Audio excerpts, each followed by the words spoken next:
Hello student, आप सबका स्वागत है मेरे न्यू चैनल में जिसका नाम है Geo study. Please like subscribe my channel.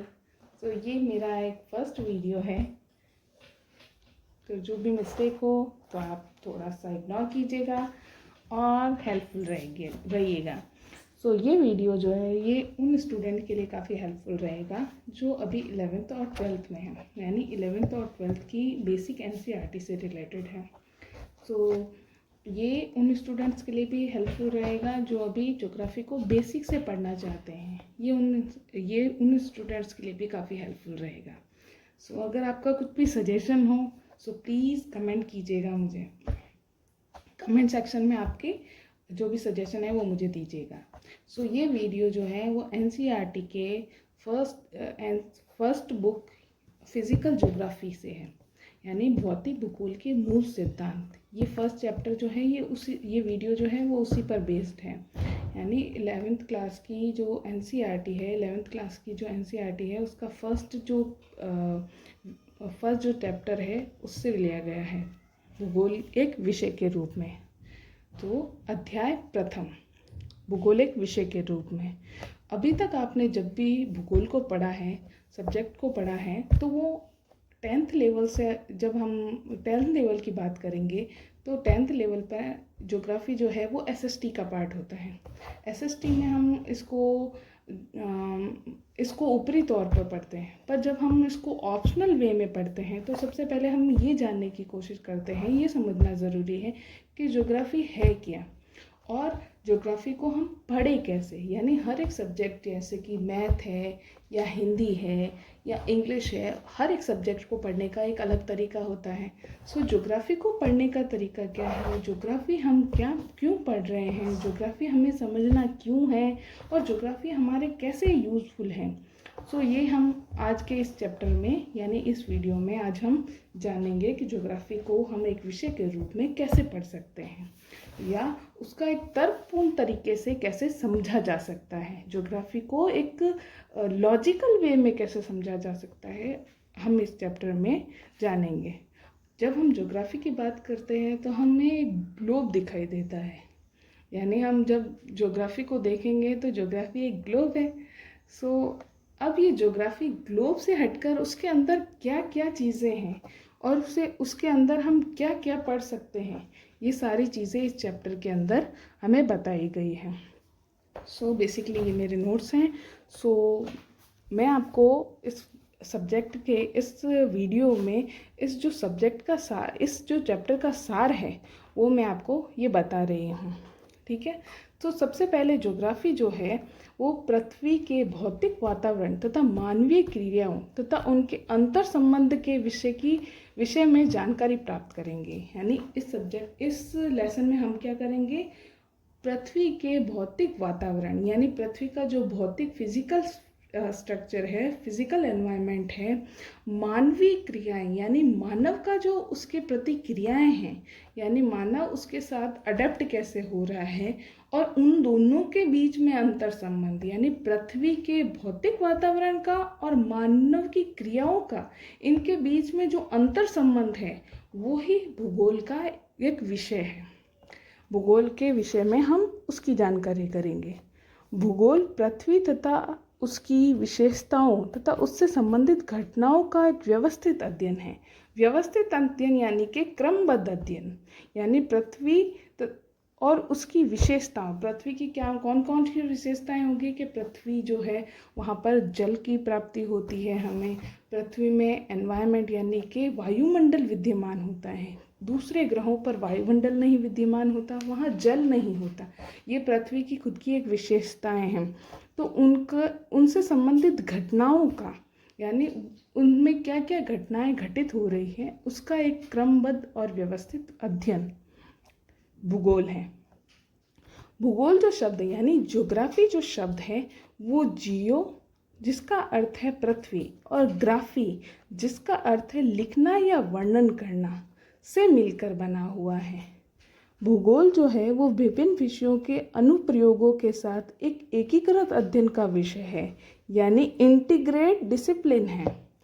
इसका क्या मीनिंग हुआ, विभिन्न विषयों के साथ अनुप्रयोगों के साथ एक एकीकृत अध्ययन का विषय है। यानी हमने जो है उसको पहले किसी विषय के साथ में पढ़ा, लेकिन भूगोल एक विषय, एक कोरिलेटेड विषय है, यानी किसी और विषय के साथ में अंतर संबंधित है, अनुप्रयोग में आता है, लेकिन इसका अध्ययन जो है वो एकीकृत रूप में भी किया जा सकता है, यानी इंटीग्रेटेड डिसिप्लिन के रूप में भी किया जा सकता है। भूगोल जो शब्द है उसका सर्वप्रथम इरेटोस्थनीज नामक एक वैज्ञानिक, जिनका योगदान भूगोल में बहुत अधिक है, उन्होंने दिया। भूगोल को एक क्षेत्रीय विभिन्नता का अध्ययन मानना तार्किक लगता है, क्योंकि ये तर्कपूर्ण तरीके से है। ठीक है, भूगोल एक वैज्ञानिक विषय के रूप में 3 वर्गीकृत प्रश्नों से संबंधित है। यानी जब हम किसी विषय को वैज्ञानिक विषय के रूप में पढ़ते हैं तो हमें उनमें 3 जो महत्वपूर्ण प्रश्न हैं उनसे संबंधित प्रश्नों के उत्तर जब हमें मिलते हैं तो हम उसे वैज्ञानिक विषय की श्रेणी में रखते हैं। तो भूगोल जो है कि वैज्ञानिक विषय के रूप में हम क्यों पढ़ते हैं, क्योंकि इसमें क्यों, कहाँ और क्या, ये 3 प्रश्न का उत्तर हमें ढूंढना होता है। कुछ प्रश्न धरातल पर पाए जाने वाले प्राकृतिक तथा सांस्कृतिक विशेषताओं के प्रतिरूप की पहचान से जुड़े हैं। तो वो जो प्रश्न हैं वो क्यों का उत्तर देते हैं कि क्यों हम ज्योग्राफी पढ़ रहे हैं, उन विशेषताओं के प्रतिरूप की पहचान के लिए, सांस्कृतिक विशेषता या प्राकृतिक विशेषताओं के प्रतिरूपों की पहचान के लिए। कहाँ पढ़ रहे हैं, तो पृथ्वी पर भौतिक और सांस्कृतिक तत्वों के वितरण से संबंधित होते हैं। उस प्रश्नों का जवाब होता है कहाँ। और क्यों पढ़ रहे हैं, वो जुड़ा है कार्य और कारण से संबंधित। यानी ज्योग्राफी में जो तत्व हैं या तथ्य हैं वो कारण और कार्य से कैसे संबंधित है। यानी रिवर का जो वर्क है या उसका जो कार्य है उसका कारण क्या है, ग्रेविटेशनल फोर्स है, वो क्यों पढ़ रहे हैं। तो ज्योग्राफी हम क्यों पढ़ रहे हैं वो उसी संबंध को दर्शाता है। यह एक क्षेत्र के तथ्यों में वितरण, स्थिति व केंद्रीकरण के प्रतिरूपों का अध्ययन कराता है। एक क्षेत्र के तथ्य यानी एक क्षेत्र पर कौन से तथ्य विद्यमान रहते हैं, उनकी स्थिति या वो वहीं पर क्यों विद्यमान है, इन सब का स्पष्टीकरण भी भूगोल जो विषय है वो हमें पूर्ण रूप से देता है। इसीलिए हम इसको एक साइंटिफिक सब्जेक्ट कहते हैं, एक इसको वैज्ञानिक विषय कहते हैं। वैज्ञानिक विषय की ये पहचान होती है कि उसमें क्यों, कहाँ और क्यों शब्द के आंसर हमें मिलते हैं और वही जवाब हमें भूगोल विषय के भी अंदर मिलते हैं। इसमें एक जो भूगोल जो शब्द है, भूगोल जो विषय है, उसमें मानव के प्रकृति के साथ समझौते वो अनुकूलन या अपरिवर्तन के माध्यम से किया गया है। यानी जो मानव है वो प्रकृति से कैसे संबंधित है, उसने प्रकृति को कैसे समझा है, उसके साथ अनुकूलन कैसे किया है या मॉडिफिकेशन कैसे किया है, वो माध्यम से हमें भूगोल हमें बताता है। और प्रकृति और मानव के बीच में जो अंतर संबंध है उसका अध्ययन भी हमें भूगोल के अंदर कराया जाता है। तो अगर हम बेसिकली ये देखें कि भूगोल है क्या, तो भूगोल है प्रकृति और मानव के बीच में अंतर संबंध, और इस संबंधों को हम वैज्ञानिक तरीके से पढ़ रहे हैं, हम उसका जवाब दे रहे हैं एक विषय के रूप में। जब हम भूगोल को पढ़ते हैं तो उसका क्रोड जो है, उसका जो क्षेत्र है या उसका एक केंद्र जो है वो क्षेत्र से संबंधित है तथा स्थानिक विशेषताओं तथा गुणों की विवेचना करता है। यानी जब हम भूगोल को पढ़ेंगे तो वो किसी एक पर्टिकुलर एक क्षेत्रीय विभिन्नता को रिप्रेजेंट करेगा। क्षेत्रीय विभिन्नता का मीनिंग होता है रीजनल वेरिएशन। रीजनल वेरिएशन से हम ये रिलेट करते हैं कि किसी भी जगह पर, किसी भी क्षेत्र पर अगर किसी जगह की सांस्कृतिक विशेषताएं अलग हो, किसी जो भूगोल है वो हर एक स्थान की सांस्कृतिक विशेषताओं की, उसकी पॉलिटिकल, उसकी इकोनॉमिकल, हर एक एलिमेंट को ध्यान में रखते हुए ये जानता है कि हर एक स्थान की अलग अलग वेरिएशन होते हैं। हर एक क्षेत्र में हर एक क्षेत्र अपनी एक अलग पहचान लिए हुए हैं, अपनी एक अलग संस्कृति लिए हुए हैं, अपना एक अलग वेरिएशन लिए हुए हैं। तो क्षेत्रीय विभिन्नता उस क्षेत्र को कहते हैं जहाँ पर भूगोल अपनी एक अलग पहचान लिए हुए हैं। जब भूगोल में द्वैतवाद का आरंभ हुआ तो भूगोल जो है धीरे धीरे भूगोल दो पार्ट में डिवाइड हुआ, जिसमें एक प्राकृतिक भूगोल और एक मानव भूगोल के रूप में भूगोल जो है वो दो भागों में डिवाइड हो गया। उसकी दो शाखाएं बनी, जैसे कि भौतिक भूगोल बनाम मानव भूगोल। भौतिक भूगोल में हम उन सभी तथ्यों को पढ़ते हैं जिसमें यह पृथ्वी के विकास के पीछे के विज्ञान का वर्णन करता है तथा प्राकृतिक घटनाओं पर ध्यान केंद्रित करता है। यानी प्रकृति से रिलेटेड जो भी घटनाएं हैं या प्रकृति से रिलेटेड जो भी तत्व हैं, उन सभी का अध्ययन जो है हम भौतिक भूगोल में करते हैं। जैसे कि भू आकृतियों का विकास, यानी पहाड़ जो बने हैं, 4 भू आकृतियाँ होती है, पहाड़, पठार, मैदान, ये सारे जो एलिमेंट हैं उन सभी का हम जो 4 तरह के उच्चावच होते हैं, उन सभी का जो अध्ययन है हम भू आकृतिक विकास में करते हैं, भू आकृतिक विज्ञान में करते हैं। फिर हम भूकंपों का, सुनामी का और उन सब का व्यवस्थित अध्ययन करते हैं। फिर मानसून की उत्पत्ति कैसे हो रही है, ये सारे एलिमेंट जो हैं वो पर्यावरण से रिलेटेड है, तो उन सभी का अध्ययन हम भौतिक भूगोल में करते हैं। ठीक है। फिर दूसरा पार्ट हो जाएगा मानव भूगोल।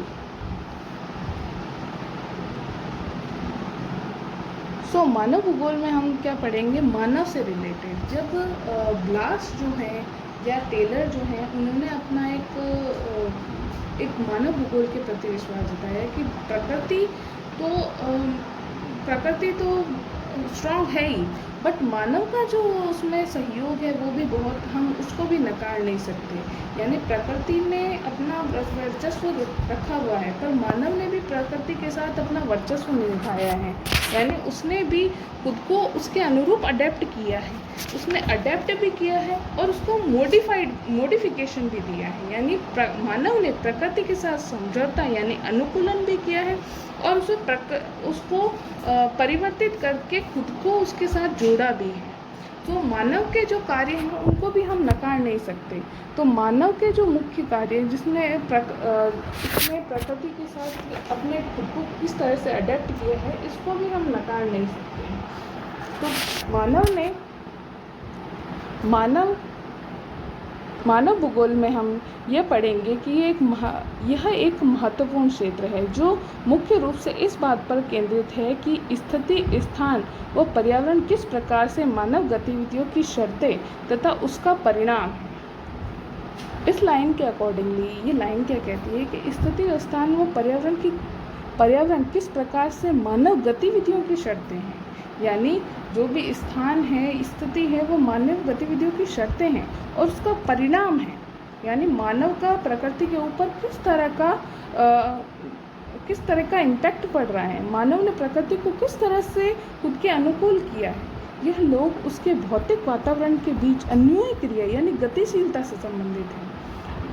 मानव भूगोल जो है वो बेसिकली ये बताता है कि मानव का भी जो पक्ष है वो कमज़ोर नहीं है। प्रकृति अगर मानव पर अपना अधिकार जमाती है तो मानव ने भी प्रकृति को काफ़ी मॉडिफाइड किया है, उसने भी अपना एक कंट्रीब्यूशन अपना दिया है। तो मानव भूगोल और भौतिक भूगोल दो ऐसे एलिमेंट हैं जो एक साथ चलते हैं, जो एक दूसरे से रिलेटेड है, जो एक दूसरे पर निर्भर है। मानव भी प्रकृति पर निर्भर और प्रकृति ने भी मानव को रहने के लिए काफ़ी फ्लेक्सिबिलिटी दी, जिससे मानव जो है वो आराम से प्रकृति के साथ सामंजस्य बिठा सकता है। तो इस चैप्टर में यहाँ तक आपने ये समझा है कि जहाँ तक हमने ये पढ़ा है वो ये है कि मानव भूगोल जो है वो विषय के रूप में क्या है, भूगोल को हम कैसे पढ़ सकते हैं, भूगोल जो है वो बेसिकली है क्या। तो अगर हम एक शब्द में देखें तो भूगोल जो है वो पृथ्वी का वो अध्ययन है जिसमें हम भौतिक वातावरण का मानव की क्रियाओं पर क्या अंतर संबंध दर्शाता है, यही एक भूगोल है। ठीक है। और भूगोल को हम वैज्ञानिक विषय के रूप में भी ये समझ सकते हैं कि भूगोल एक वैज्ञानिक विषय के रूप में भी है। तो कुछ एक डेफिनेशन है जो हमें भूगोल के बारे में समझनी चाहिए, याद रखनी चाहिए, और एग्ज़ाम के पर्सपेक्टिव से भी ये जो डेफिनेशंस हैं ये हमेशा मतलब फर्स्ट ग्रेड में या फिर कोई भी कॉम्पिटिटिव एग्ज़ाम है, यूजीसी नेट में भी इन जो कोटेशंस हैं उनके बारे में क्वेश्चंस आते हैं। तो पहला कोटेशन है, पहली परिभाषा है उसमें भूगोल का उद्देश्य धरातल की प्रादेशिक यानी प्रदेश विशेष से धरातल की प्रादेशिक यानी प्रदेश विशेष से क्षेत्रीय विभिन्नता यानी हर एक जगह की क्षेत्र की विभिन्नता का वर्णन तथा व्याख्या करना है। यानी भूगोल का उद्देश्य क्या है? धरातल की प्रादेशिक विभिन्नताओं का वर्णन या व्याख्या करना, यानी उस जगह पर कैसी एलिमेंट हैं, वहाँ कैसी विशेषता हैं, वहाँ की संस्कृति कैसे हैं, उनका कारण क्या है, ये सारी व्याख्याएं तथा वर्णन करना। किसने कहा है? रिचर्ड हॉटशॉट ने। ठीक है। फिर दूसरी है परिभाषा, भूगोल धरातल के विभिन्न भागों में कार्यात्मक रूप से संबंधित तथ्यों में भिन्नता का अध्ययन करता है। कारणात्मक रूप से संबंधित तथ्यों में भिन्नता का अध्ययन करता है, यानी कारण क्यों है, कारण से संबंधित तथ्य कौन से हैं और उसमें भिन्नता का अध्ययन करता है। ये किसने कहा है? अल्फ्रेड हेटनर ने। ये दो परिभाषाएं जो हैं ये बहुत ही इम्पॉर्टेंट है, तो आपको ये जो दो परिभाषाएं हैं वो अच्छे से लर्न करनी है और इसमें से हमेशा क्वेश्चंस आते हैं और ये बेसिकली ये फर्स्ट ग्रेड में भी आ चुके हैं। सो हमने आज ये जाना कि भूगोल जो है वो विषय के रूप में क्या है, भूगोल को हम विषय के रूप में क्या क्या पढ़ सकते हैं, भूगोल एक विषय के रूप में कैसे संबंधित है, भूगोल को हम एक अलग विषय के रूप में कैसे पढ़ेंगे और कैसे इसको हम मतलब एक सब्जेक्ट के रूप में हमें इसे कैसे पढ़ना है। और बेसिक जो